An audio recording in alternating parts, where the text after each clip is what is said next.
Senator Moreno. Thank you, Mr. Chairman.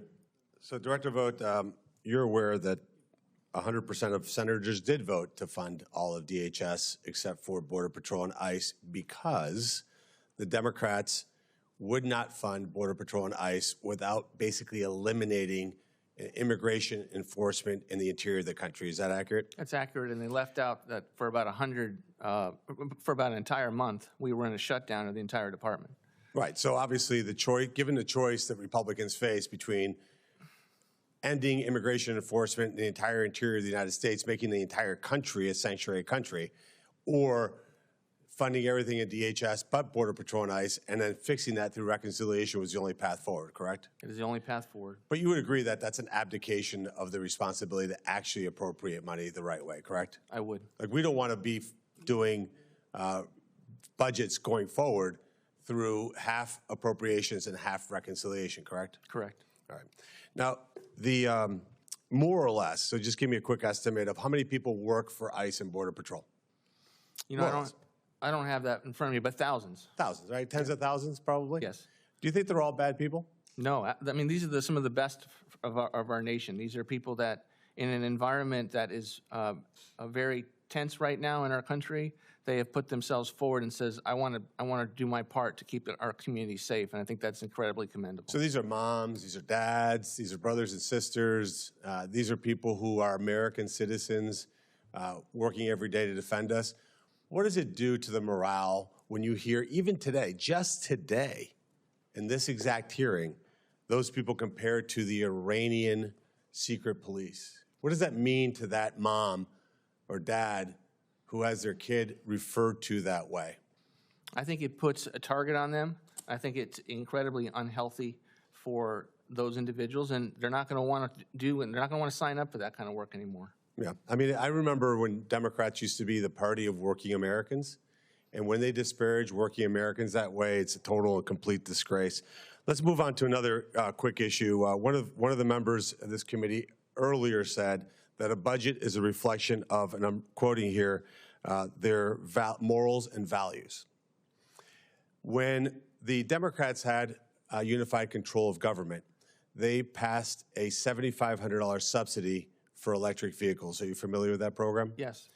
And that program went to about 250,000 people per year to primarily lease foreign-made, extraordinarily expensive vehicles. And the people who benefited from that was the wealthiest of Americans, people who would lease an electric Rolls-Royce, an electric Lamborghini, an electric Porsche, an electric Mercedes. What does that say about the morals and values of the Democrats, who every single one of them voted to give $7,500 to the people buying those type of vehicles? It's out of whack, and I think it's also out of whack to allow a Biden administration to let the child care program be so poorly run that you have an explosion in fraud. I mean, program after program, we see this from the Democratic Party. So let's talk, I'm glad you mentioned fraud. Let's talk about fraud. What's an acceptable level of fraud? Zero. Zero. And what's the current level of fraud in the federal government? I don't think we know, but I think we have, billions, hundreds of billions of dollars that is out there in fraud that this administration is going to go out with abandon. So when we passed the working families tax cuts, by the way, it was no tax on tips, no tax on overtime, no tax on Social Security for working Americans, deductibility of auto interest for Americans to buy and finance American-made automobiles for working Americans. We took SNAP and said, hey, you can't have more than 6% fraud, which kind of honestly is a little crazy because that number should have been 0, right? But the Democrats will say, well, that was cutting SNAP. Is that cutting SNAP when you say you can't have more than 6% fraud? No, absolutely not. So it's just interesting to me that you would have a Democrat Party that's abandoning the working class and, quite frankly, perfectly content with fraud.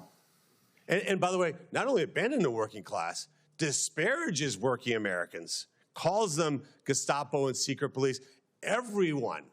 Because, what's interesting to me is you look at the depraved individuals that serve in this body, people like Eric Swalwell.